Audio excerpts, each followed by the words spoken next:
Alright, so in this video we're doing some Alliance Quest Map 8. I'm going to be doing, I'm going to record all 5 days for this first week, and then once they introduce modifiers, I'll record 1 week for that as well. But I just wanted to kind of show you the paths that I'm taking and kind of talk about the options, the attacker options. I know that a lot of people are posting their map 8 videos, and I think that that's really good. We can kind of get a we can almost kind of form kind of an example for each different path if enough people post various paths and stuff like that. So anyway, I've actually got for the most part a pretty easy AQ. Lizer did all the planning for BG3 and for Loki. Lizer and Mike spent a ton of time over the last week and a half preparing the Alliance for Map 8. And, I mean, you guys know probably how much I really dislike Alliance Quest as a game mode. And so, yeah, I mean, absolute godsend for them to just take charge on this. One thing I do want to mention here, real quick, I am going to be bringing in, I've got Encroaching and Stun in Section 3. So I'm bringing in Captain America who's Sig 200 and then a skill champ. Now, the first section does have bleed vulnerability, so I chose to bring in Mole Man here. In day 2, I decided to bring in Shang-Chi instead, and you guys can see, I mean, I don't really know who I'm going to be bringing in, and then in Section 2, I've got Delirium, so I'm using Warlock, who's great for it.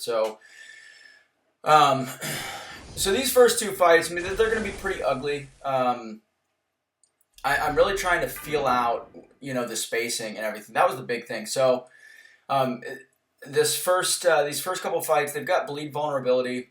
I'm just reading the scientific escapade bit there. That's why I'm kind of slow rolling it through it. But yeah, so it's also got ebb and flow heavy and then ticking time bomb. So that just means basically if we land a parry, then we have 5 seconds to hit into the block to cancel out the bomb charge. Otherwise, we're going to take a big chunk of burst damage.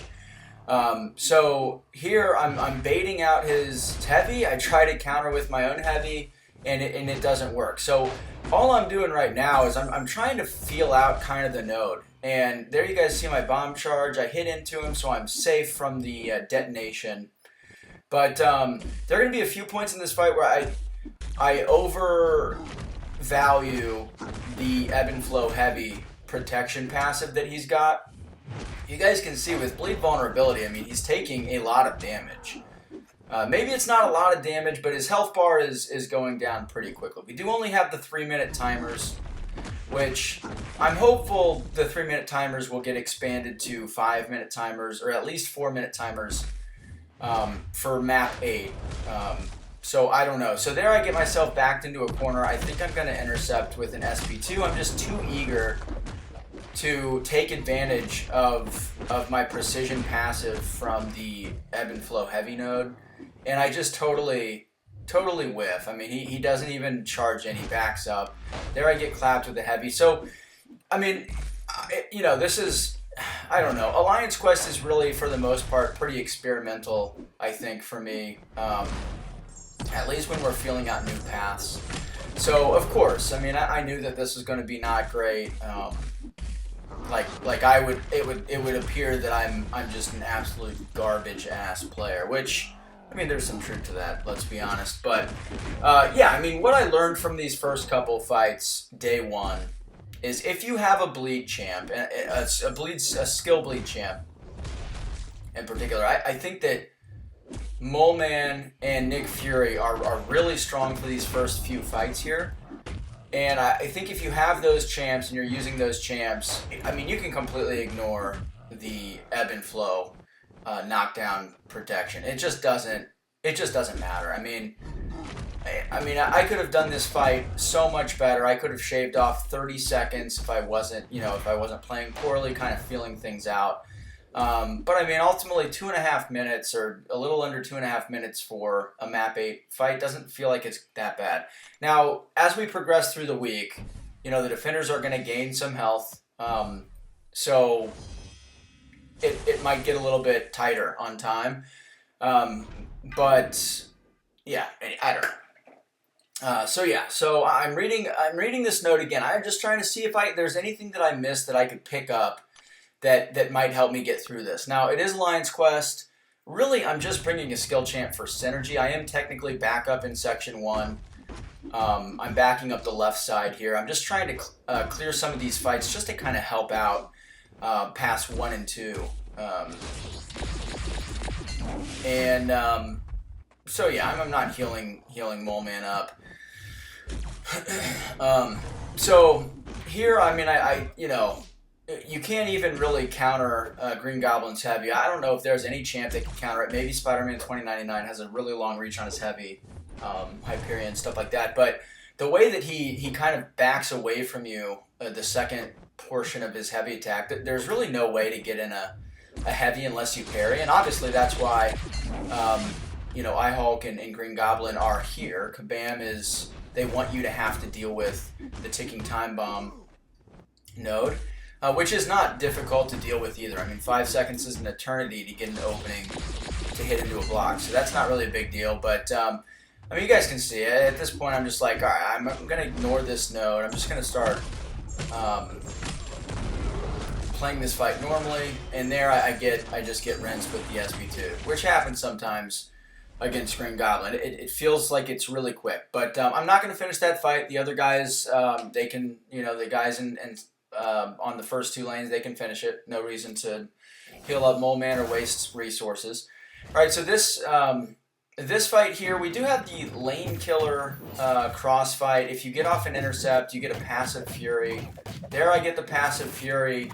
It's also got disorient if you back up twice, and then you know, it's got delirium. That's why I'm using a robot. So, I mean, ultimately, it's not really a big deal. With Warlock, he's obviously it's a really strong counter for this path. Ultron would be fantastic. You know, Guillotine would be fantastic. I mean, really any robot for the most part. Sentinel might be a little bit tricky because he doesn't naturally have an armor. You'd have to get to an SP3. So against Havoc in particular, you might struggle a little bit or take some detonations. But yeah, I mean, you know, Warlock is a really strong champ anyway. He's pretty tanky as well. I am running full suicides here just because these are what I had on for my last war fight of war number 5. But yeah, I am pretty confused about the crossfight. Like it would say, so I was under the impression that you get off an intercept on this lane, you get a 20% or a 200% passive fury that's supposed to last for the entire path, but I suppose I misread that, and it lasts for the entire path or for the next 3 fights immediately following intercept. So, you know, whatever, live and learn. I don't think the wording is very good. Typical of Kabam, really, to kind of not be super clear with that. But, alright, so this one's a little bit different. This is, you know, it's got nodes from a different path, but Aspect of Evolution and Power Alternator. Nerves of Steel doesn't really matter. It does grant armor up passive, so yeah, I'm not sure if, I don't think that armor breaks even are, you know, they don't affect that node. So this is pretty much a node where by the end you're doing, you know, minimal damage, and I really think the only way to get through this fight here is just to you know, inflict some damage over time. Obviously, Taskmaster becomes fully debuff immune after 10 debuffs. So again, it's strategic placement by Kabam. I do think a champ like Silver Centurion, who deals passive damage over time, would be good there, but he's not really going to be great for Delirium because he's not a robot. So, all right, here, section 3, and we have Encroaching Stun, Nerves of Steel, which again is that passive armor node.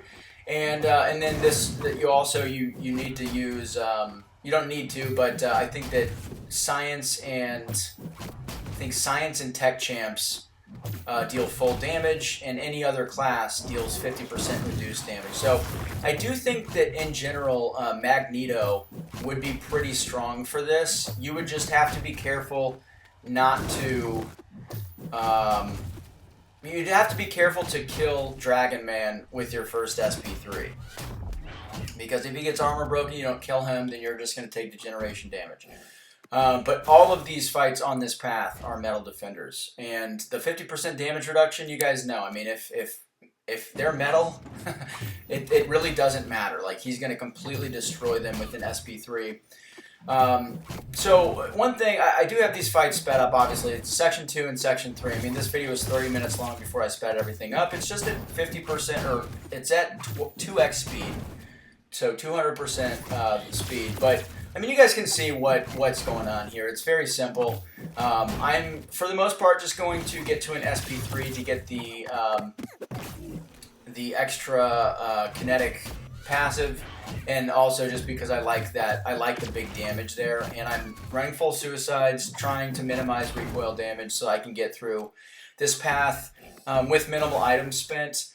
And Encroaching Stun, he's just completely ignoring it because I've got a skilled champ on my team and he's SIG 200. So as long as he has one kinetic passive, he will spin that passive to completely bypass or ignore or automatically purify any debuff. So I mean, he's perfect for this. I think that Hercules would be really, really good too.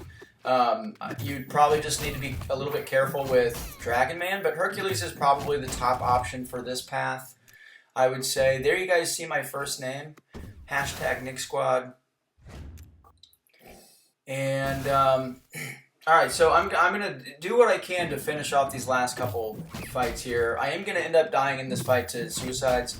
But because of all of the compensation packages, I always have expiring Alliance Quest materials, so I figured I would just let him die before healing him up. So since I've got Mole Man dead as well, I'm even going to throw in Warlock here. Oh, Warlock's already dead. That's right, I died to Taskmaster. So there we go. We're going to use a revive, and then we are going to heal these dudes up. I don't think that I needed to put 2 of them in there, but again, I've got some expiring here in the next day or 2, so I don't mind doing that. And then I just want to, because I was back up in Section 1, you know, other people kind of had a bigger workload. I just want to make sure that I'm helping a little bit with some of the minis, the final mini bosses, like when the pass converge in Section 3, just to reduce the workload of everybody that had 3 paths. So, yeah, I mean, you know, it's pretty straightforward. So day 1, I would say you know, it was less punishing than I thought. People definitely had some harder paths. Legacy had some difficult paths, handled them really, really well. His video is out, obviously. If you guys didn't catch that, you should check it out. But yeah, here we have a couple stun vulnerability fights. And, I mean, the stun vulnerability, it does have tenacity, so that's why I'm using Mole Man. I'm just going to use Counter Punch here. But, I mean, the stun vulnerability is so strong that, you know, you can just stun them, and they got a 50% chance to purify debuffs. Just keep parrying until it lands. Or, I mean, if you're able to bring in Apocalypse for one of your paths and you happen to have him in this area, you know, I mean, he's perfect. Can't be shrugged. So, all right, last little contribution to map 8 for me on day 1. I don't feel like I did a whole lot, and I don't know how I feel about that. I mean, I really don't like Alliance Quest. As long as other people aren't like iteming out and really kind of stressing over their past, then you know, I certainly don't mind being back up in Section 1 and stuff. But I definitely had it kind of easy, which I appreciate for sure. Here I'm trying to remember what box he starts in, and it is the control heavy box. But I was trying to see if I could discern it from his abilities, and eventually, as I did when he came out, I just gave up. I'm like, you know what? I'm not reading all this bullshit. Like, I'll just figure it out in the fight. It's Alliance Quest. In War, it'd be a little bit different. I would probably duel him a couple times and stuff just to make sure that I got it right. But man, I cannot be bothered to do that shit for Alliance Quest. It's just not going to happen. So, alright, still does have stun vulnerability here, so we're just going to stun, try to see if we can land some parries, and if they stick, you guys are going to see that the damage that we do is just really funny. So there we start. Control heavy just means don't use a heavy attack, not a big deal. So parry, that sticks, and look at that damage. I mean, I don't know. Did I stop my combo short too? No, I don't think I did. But anyway, I mean, 15% per combo I think is pretty decent. I don't know, but there we're doing pretty well here. And look, there's nothing special here. This is pretty much just a normal fight, right? It's got tenacity. But just get your parries and do some damage. There we go.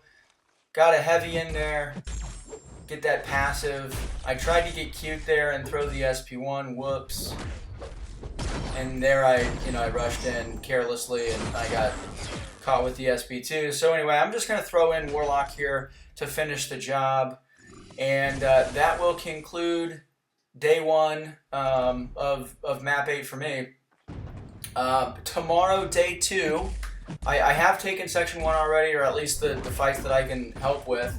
And I brought in Shang-Chi for that first section. He's great because you don't have to land parries to get your ends. And you can knock them down easily by doing a stun wushu. That's the 5-hit full medium ending combo. And they'll be stunned, but not through parries. So you can kind of get off heavies and stuff like that. I will show that to you guys here later this week. Anyway, that is it. Hope you enjoyed. Leave a like and a comment, and I'll see you in the next video.